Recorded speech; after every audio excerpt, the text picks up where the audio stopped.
Welcome into the Action Network podcast. Today we've got NFL best bets from the one and only Brandon Anderson for NFL Week 6. I am Brendan Glasheen. Brendan and Brandon. I was out last week, so please get back used to that. As a reminder, you can find Brandon's picks for free, award-winning, the free picks in the free award-winning Action Network app, including any futures or awards bets, along with all of his articles, actionnetwork.com, in the Action Network app. Slightly in the green last week, Brandon, as we enter week 6. We'll start as we normally do with best bets. You've got 4 of them. One might be familiar to some of our audience because you gave this out as a hot read and you're going right back to it. That's Cincinnati. I am. I take the Bengals minus 3.5 at the Giants. It's Sunday night. We get the Giants in primetime. I'm not sure what we did to deserve this special treat. This was the hot read. I liked it because it had dropped down from 4.5 Sunday morning to 3.5. Pretty much sat at that line. I did see like a 3 pop a couple of times. I thought the line might move up, but I just wanted to get the pick out again because I still like it. So a lot of the case is similar, but I've got a few extra things to add. Bengals defense, not good, right? That's not the case here, but the Bengals offense is playing better than ever. They're second in the NFL in EPA per drive, second in success rate, second in DVOA offensively. Joe Burrow, second in EPA and completion over expected. Very good. This is all not just really good. It's better than the Bengals have really ever been with the Burrow era. The Giants, their defensive line is really good, but the secondary is not great. So I think they're one of the worst in the league. They're 21st in passing DVOA defensively. Jamar Chase and T. Higgins are just shredding defenses right now, right? Explosive plays, yak plays. Chase is ripping one to the house like every single game, it feels like. I looked at over 25.5 long for him. I don't mind that play. The way you beat the Bengals is not going to shut down this offense. Nobody's shutting down the offense right now. The way you beat them is you put up 41 like Baltimore last week, or you put up 38 like Washington did on Monday night in that win. You don't beat them with Daniel Jones. Daniel Jones, when the opponent scores over 20 points, this is a stat Matt Moore gave me, over 20 points, Daniel Jones is 12-19 ATS, 39% cover rate, and he is only 6-35 straight up for his career. So Daniel Jones is not out here winning a lot of shootouts. That's not the thing that he does. Joe Burrow, that's who you want in the shootout. You also want him after a loss, 15-7-1 against the spread. And after week 5, take out the division games. After week 5 and after that first month, we know Burrow starts slow. He's 16-5 against the spread. The rest of the time, 76% cover rate. I think the Bengals still are a bit underrated here. We talked about them on the Tuesday roundtable. They're 1-4, all 4 losses by 1 score, by 15 points combined. I wrote about this team in the Pulse Check article. You can catch that at Action Network. I thought they might be dead Sunday night. We've been on a roller coaster ride with this team, right, Brandon? So I think they're alive. They got Giants here, Browns, Raiders, 2 of the 3 after that. That's a great way to get right in October and get moving forward. We talked about Joe Burrow MVP. I can't quite get there. You got to be like the 1 or the 2 seed. They have to be nearly perfect the rest of the way, but I will sprinkle 150-1 offensive player of the year. Burrow leads the league in passing touchdowns right now. He's almost top 3 in yards. He's on pace for 4,650 yards, 41 scores. I think it's a good look for Burrow. I think the Bengals offense is here to stay. What is dead may never die. We see this from the Bengals every single year. I'm just going to play them and trust them to get right here. Bengals minus 3.5 on Sunday night. Yeah, I'm very curious to see what because we're doing this Thursday afternoon, comes out Friday morning, as you know, listening. Curious what the Daniel Jones rushing number might be. That might be an indication as to what kind of game script we'll get as far as, the line's 3.5. So that's indicating that we're going to get a 1-score game according to the line. But how much catch-up do they have to play? I would even mention the games they beat the Panthers. The Panthers had a passing attack with Dalton. The Jaden Daniels down the right sideline play as the dagger. Like, those are the kinds of games, even a loss like that or a win like Carolina, we haven't seen that yet from the Giants to have any sort of hope for their sake if they're going to keep this a competitive game. So that's a double down on the hot read. You're going to double down on your look ahead as well for best bet number 2. I am. So another familiar one here. I'm going to go with the Lions, -3 at the Cowboys. The look ahead was -2.5. We wanted it below the key. I still like it at the key if you need it. So be sure to get it there before it goes above that number. So real contrast here in where these teams are at. Dallas needs the late comeback Sunday night against Pittsburgh. They shouldn't have, really. They were a much better team there. But they're coming off a tough game against Pittsburgh. Micah Parsons still looks like he's going to be out here. DeMarcus Lawrence is out. Their corners are banged up. Detroit's not. Detroit's off the bye week. Road favorites off a bye week. Last 2 decades, 60% against the spread. So that's already a good start for us. Just kind of a good rest differential. And remember, this is a revenge spot for Dan Campbell and the Lions. Week 17 last year, the Lions are down 7 in the last minute. They score touchdown to tie it. Nope, we're going for 2 for the win. They convert it with the pass to Dan Skipper, the backup lineman, right? Nope, failed to report. Wonky penalty that everybody agrees shouldn't have happened. They should have won the game. They didn't. They lose the 1 seed really because of that. I think this is a spot that, like, the way we know about Dan Campbell and the way that they're old school smash mouth, this screams revenge spot. Like, this is a spot I think Detroit's been ready for, and this is a great matchup for them. Dallas is second to worst run defense in the league by DVOA. The Lions have the best offensive line in the league. It looks like center Frank Ragnow is back as well.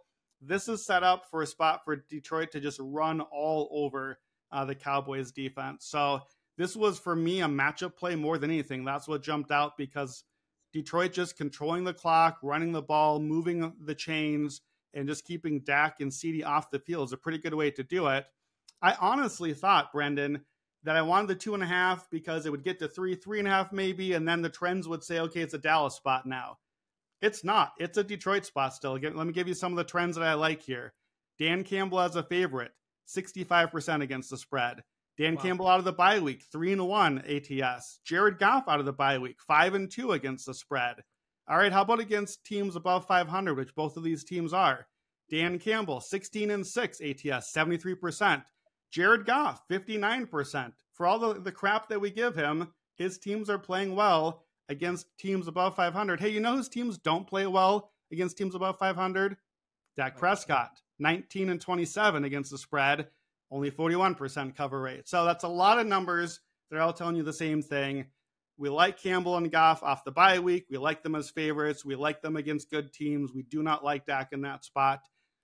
It's a Sunday afternoon, late sort of game again. We've watched this one for years, right? I think this is another letdown Cowboys spot. I think the Lions run all over them, so I'll take the Lions minus the 3.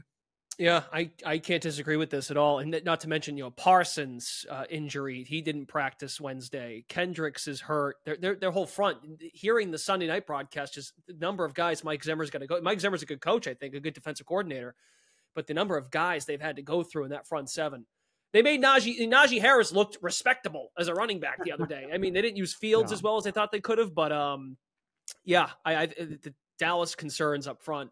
And let me add to that, you want to probably grab this one now. I don't think there's much of a chance we're going to get the 2.5 ever again. Hopefully you had that on the hot read. But if you didn't, I wouldn't wait around. With the injuries you just talked about, this might get past the 3, and then you lose the key number on both sides. So I think if you like this and haven't played yet, do grab the 3 before it might move up again. So same game for your third best bet, and it bodes well. You're going to go to the backfield of Detroit to shred this Dallas defense. I'm going to play my favorite prop this week. It's David Montgomery. So the play I'm going to make is over his rushing yards, right now at 56.5, and an anytime touchdown. I'll play those together. It's plus 212. But let me talk through each one of those parts separately and why I think you can play this play even if you don't like what I just said about Detroit minus 3 against Dallas. I think this still is a good play. That's why I wanted this listed separate here. So we just talked about the run defense. We talked about the best offensive line in the league, the run first mentality. That all sets up well. Here's some of the numbers. This season already, Dallas run defense has allowed to Alvin Kamara 20 carries, 115 yards, and 4 touchdowns he found that game. Derrick Henry, 25, 151, and 2 scores.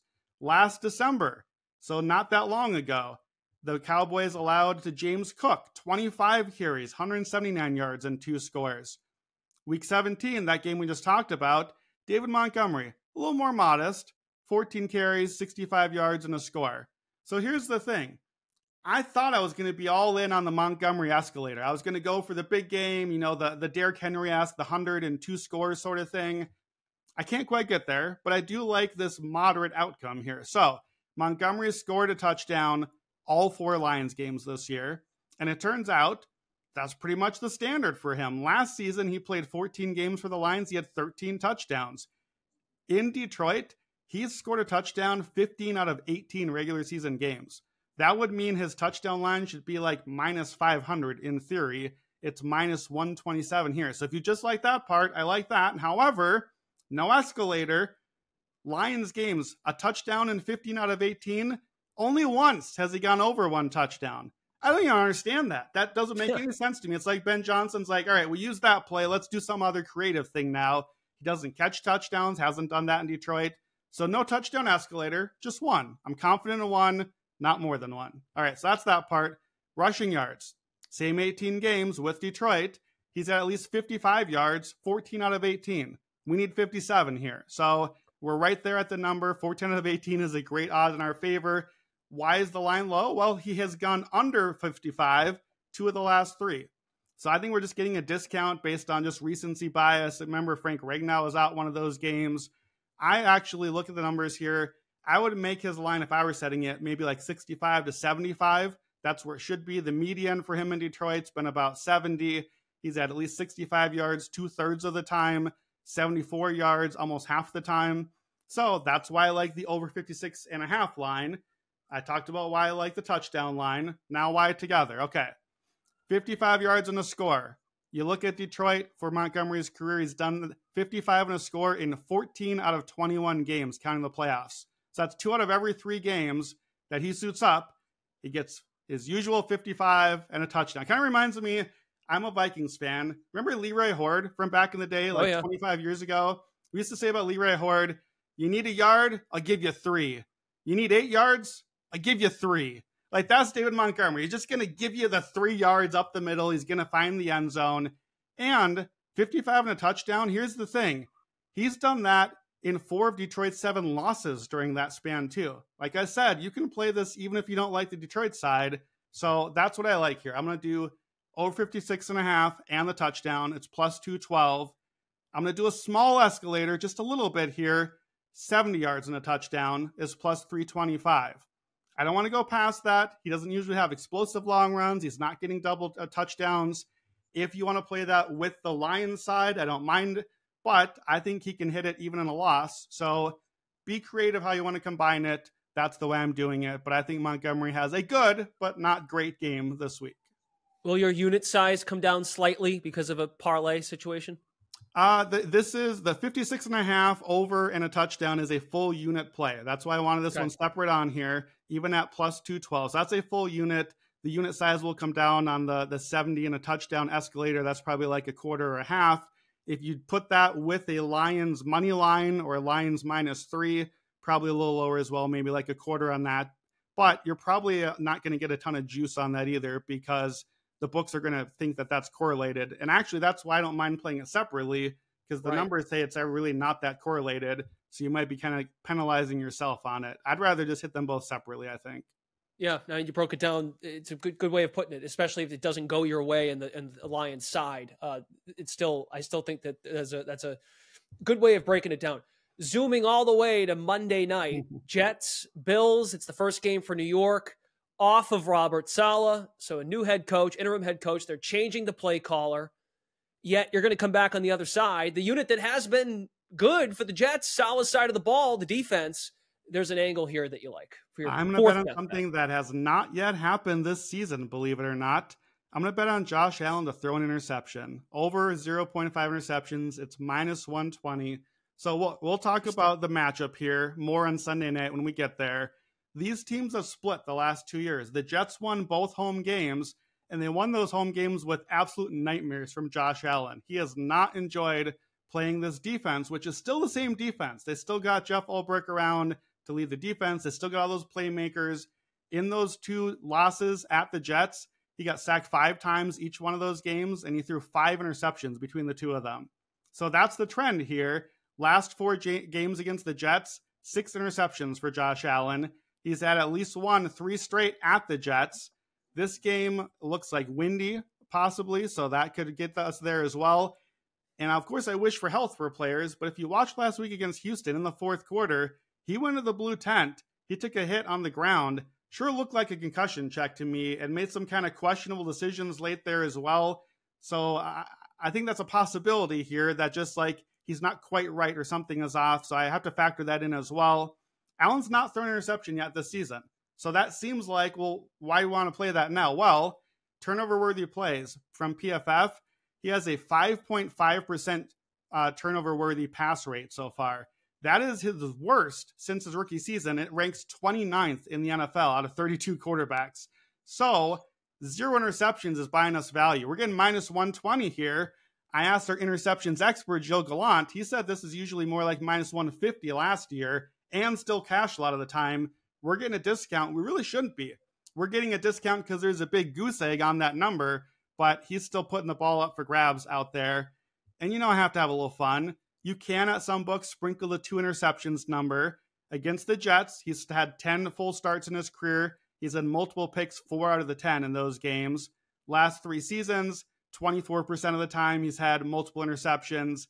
That's a little bit on the plus 375 here is 21%. So just a slight edge there. But if we get the first one, that's the typical escalator. We're a little close to the second one. 1,300 odds for 3 or more interceptions. He did do that against the Jets in the opener last year. I will just take the Allen at least 1 interception on Monday Night Football, minus 120, and I'll probably sprinkle a little bit for fun on the 2+ interceptions, plus 375. Okay. Yeah. Again, no props yet because it's a Monday night game. We're doing this Thursday afternoon, our record time. So curious as to what the, well, you have that number there. Some books don't have it out yet as far as the props are concerned, but, and we're going to get just a ground and pound game. I mean, the irony is that the Jets, the Bills have faced a lot of scrutiny with those passes Allen was making down the stretch against Houston. Is Joe Brady going to try to protect, and we have to keep an eye on the Shakir news as well, but has this become a ground and pound game? I'm curious what the pass attempt number will be on Allen in this game too. Yeah, and it might end up that way because the Jets' run defense is much more beatable than the pass defense. So protect Allen that way, and don't be surprised if we get more of a ground and pound the other way too. Todd Downing has been historically a very run-heavy offensive play caller, so that could set up for a lot of runs. That's why I'm probably not going to go too aggressive on the escalators here, but Josh is going to have to throw it sometime. So I think we'll still get a mistake in there. Okay, agreed. All right, on to the lightning round. You got a couple lightning round picks here, Brandon. First, you're going to go to the Eagles. I'm seeing 6.5s out there for a first half number. You have a number at 4.5. Would you play it at 6.5 to cover a first half number against the Cleveland Browns? Off the bye. Shop around. I would not want the 6.5. Part of the play here is getting under the 6. I've seen 4.5s and 5.5. So I think it might depend on the book that you're looking at. But let me make the case here. Both of these lightning picks here are first half plays. So Eagles first half minus 4.5, 5.5 doesn't make a big difference to me against the Browns. It's a great spot, I think, to invest in the Eagles out of the bye week. So you get A.J. Brown back, Devontae Smith is back. Those are the big names. I think the big name is Lane Johnson, the right tackle. He's the guy they need to have back. He's back as well. Early bye week worked out great for Philadelphia. 2 new coordinators. They're 2-2 out of the gates. They sort of feel a little bit overlooked right now and forgotten about. This is when you want to come out of the bye week and settle in a little bit, right? Your team hasn't been healthy. You've been putting in new schemes on both sides of the ball. Catch your breath, right? Catch your breath. You know, it'd be great. A game against the Browns, a home game against the Browns. That'd be a real good scrimmage coming out of the bye week. I'm actively looking for ways to fade this Browns team because apparently we're still doing the Deshaun Watson thing. I don't know why. It's got to be ownership at this point. The Browns are averaging for the season 3.8 yards per play. The next lowest team in the NFL is a half yard above that at 4.3. And we're still not changing out the quarterback. And it's not just the offense. I think Jim Schwartz's defense starting to get a little bit exposed as well. From as good as they were last year to a franchise that knows him real well, you might recall. And they had a little extra time to prep for a very predictable Jim Schwartz defense that likes to do what it does. I just see a possibility here for a really good spot for the Eagles. So it's minus 9.5 on the line. I don't love that. There's a lot of team agnostic trends that say, hey, that's a little high. You should be back in Cleveland here. I want no part of Cleveland. I want Eagles. So that's why I went to the first half. I went under the 7. I hopefully want under the 6. Again, shop around for that. Try to get under the 6 if you can. Browns first half so far this season, 1-4 against the spread. The 4 times they have failed to cover, they've been outscored 75-16. Now, here's the thing. I have to mention it. There's only 2 teams worse than the Browns in the first half so far. One of them is the Eagles, who are 0-4 in the first half, who have yet to score in the first quarter. So I don't love that. However, if I know that, the Eagles know that. And to me, that's the exact sort of thing you address in a bye week. You script the plays, you get that first 15, 20 plays out, you get the early score on a beatable defense that you know what's coming. A lot of good first half trends supporting home favorites out of the bye week. So give me the Eagles first half at the Browns. I got it at -4.5. Try to get it under 6 if you can. Take what you need to. AJ Brown back, Devontae Smith back in full health. So that's a get right, strong start game if they want to keep Sirianni in check, and well, Kellen Moore too, if we're going to be fair. All right, next one, first half team total. Another first half birds play. Give me the Falcons this time. Give me the over 13.5 points team total. So I didn't think I'd even be interested in this game till I looked at what Carolina's been doing in the first half. So these teams play a lot of like goofy games. They split the last 4 seasons, 7 out of those 8 games within 10 points. A lot of people are on Carolina in this one. I think that's probably the right side overall. Here's what I know about the teams. The Falcons offense is finally getting their rhythm, right? We saw how ugly it was early. They look good against the Saints. They look good against the Buccaneers. They put up 62 points on those 2 teams on pretty good defenses and pretty tough schemes the last couple of weeks. Now they get the long rest after Thursday night, so I like that. I don't like the Panthers defense. I'm out. Panthers Island, we're cooked. It's gone. It's over. Done. They're 30th in DVOA. Shaq Thompson is out. Derek Brown is out. Those are like the only 2 guys I liked on the defense in the first place. The defense never improved anyway, even with the bump. They're allowing 33 points a game, dead last. So remember the kitchen sink game, the Dalton game? That's the one game Carolina came out and looked good early, 21-7. They led at the halftime. Here's the other 4 Panthers games so far at the half. Carolina's the bad one in all of these, by the way. 30-3, 20-0, 21-14, and 27-7. They're getting smoked instantly. They have allowed 3, 3, 3, and 4 touchdowns to the Saints, Raiders, Bengals, and Bears. That's not exactly a murderer's row of offenses in there. They can't do anything. It's an average score of 24.5-6 at the half. So I like the Falcons here. I think they get some scores. Look at your book. There's some options here. I like the over 13.5 the best. That's not available everywhere. Some books have just over 1.5 touchdowns if you prefer that one. If you need to, just Atlanta -3.5 to cover that at the half. That would be my last pick of the 3. But I think any of them look pretty good the way that the Panthers have come out so cold early. So official bet for the podcast, the Atlanta Dirty Bird Falcons over 13.5 points in the first half. Last one in the lightning round. There's hope. Drake May, it's May time. Patriots +7, and it could be gross out weather-wise. So we're happy that May's starting at quarterback, but the weather does not look great. It's going to rain Sunday. Good chance of rain. Won't be too cold. It's not quite November, December weather in New England. But once again, a Patriots under. But you like the Pats and the 7 and the under. You're going to same game parlay this. Yeah, I'm going to same game parlay it. It's +240 to take the under and the Pats plus the 7. And I usually do these because I think they're correlated and because, quite frankly, if I'm going to play something this gross, the Patriots, I need a little extra juice for my money. So give me the +240. Look, Drake May, I thought it was real weird that we're starting our rookie quarterback against this really good defense, against Danielle Hunter and Will Anderson. Here's the thing.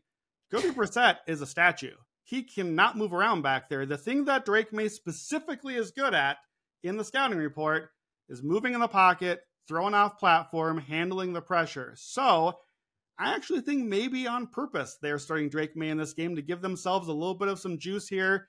Brissett, the Patriots are only averaging 12.5 points a game. They haven't cracked 20 with him. So you get a little more variance here. And with as bad as the Patriots offense has been, in this case, I like the variance. Houston is the #1 luckiest team in our luck ranking. So this is a luck play here on the Patriots. And really, I just continue to bet a little bit against Houston. And now Nico Collins is out. I think that's a huge loss for them. Tank Dell has not been as good this season. Their offensive line's not great. They're not running the football in Houston. It's a lot of CJ Stroud do some miracles on 3rd down. And he might do that, But I think with Nico out, there's a lot less optionality here, and I think New England can hang defensively. I was surprised by this stat, Brendan. CJ Stroud is 1-6 against the spread for his career against sub 500 teams. Wow. For whatever reason, he and D'Amico Ryans have not been coming out and putting away these tough teams, or these not so tough teams, I guess. So yeah, I was surprised by that. These teams are 7-3 to the under combined. Houston is actually better to the under at 4-1. So I think this line has been dropping here. The total, I like the Pats plus the 7, but if I do like them plus the 7, I have to feel like it's an under. I have to feel like those are correlated. So I'll put those together. Patriots plus 7, under the 38, a same game parlay at plus 240. To be fair to Houston, they've had higher totals probably than New England. For sure, mean, this is not a spot, though, that you'll play the under down to like 30, right? Or 31. No, this is not a mind shot, but I will say, I was going to not mention it, but I will say that if you like the spot here, a gut feeling, we'll see, I may sprinkle a little bit. Keep the under, Pats money line. Pats outright plus the under is plus 550. If it's ugly, if it's low scoring, if it's close and the Patriots cover, I don't know. Maybe that luck evens out for Houston a little bit and we even out the records a bit. I could see this being one of those big upsets. We're seeing those every week right now. Yeah, I would just add quickly before we get to the look ahead for week 7. If Jacoby Brissett completes that ball to Jalen Polk, I think Brissett's still the quarterback. But, because you started your analysis with why would you put Houston at home as the landing spot?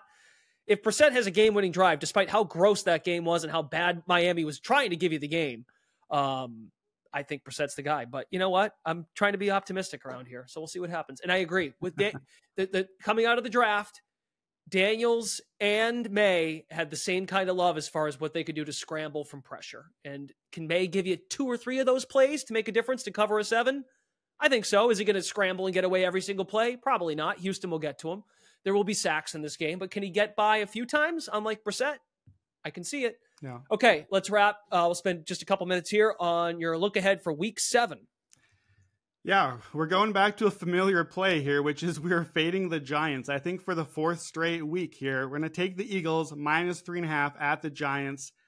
I think the market's still a little bit artificially high on the Giants after that win in Seattle. We talked about the Eagles already. I like the Eagles to have a big win against the Browns. We talked about the Giants already. I'm picking the Bengals to beat the Giants. So naturally, if I think the Giants lose, I think the Eagles win big or win comfortably, then this line probably moves. Already, it's 4.5 some books. I think it could even get towards 6 territory if the games go our way. The Eagles are back healthy again now. They're getting their stars back. The Giants' strength is their defensive line. Dexter Lawrence and those guys up front. Well, Philadelphia, strength is their offensive line. I think they can hold off enough Dexter Lawrence. And don't forget that new player on the Eagles that's been pretty good this year who has not been injured. Saquon Barkley, revenge game at the Giants. Yes, please. I will have another, sir. Thank you very much. This rivalry has not been competitive. The Giants did win Week 18 last year, kind of a meaningless game. Didn't matter. Before that, Eagles had won 5 in a row against the Giants. They averaged 35 points a game, at least 6 points win every game. They had wins by 24, 26, and 31 in that stretch. So I don't think that this is going to be that close of a rivalry game here. This has been just a great matchup for the Eagles against the Giants. I want to grab it before this weekend based on where I think the games are going to go. So Eagles minus 3.5. Get it below that key number if you can. Yeah, very good point. Yep, Eagles home to Cleveland. You just dumped on the Browns, and then as your first best bet was you had the Bengals defeating the Giants in covering. So that makes sense as far as what the line could look like after this weekend. He's Brandon Anderson. Find him in the free award-winning Action Network app. It's free to download. Also, check out the rest of our Action NFL contributors. You can track your own picks as well. Check out the Action Network Discord channel with our other experts and fellow gamblers during the games. There's a link to the Discord in the description of this episode. And don't miss, also here on the Action Network podcast, the Week 6 betting preview from Stuckey and Raybon, the Sunday 6-pack, which is out now. And we'll be back at it next week for more best bets. For Brandon Anderson, Brendan Glasheen, thanks for tuning in to Week 6 NFL Best Bets here on the Action Network podcast.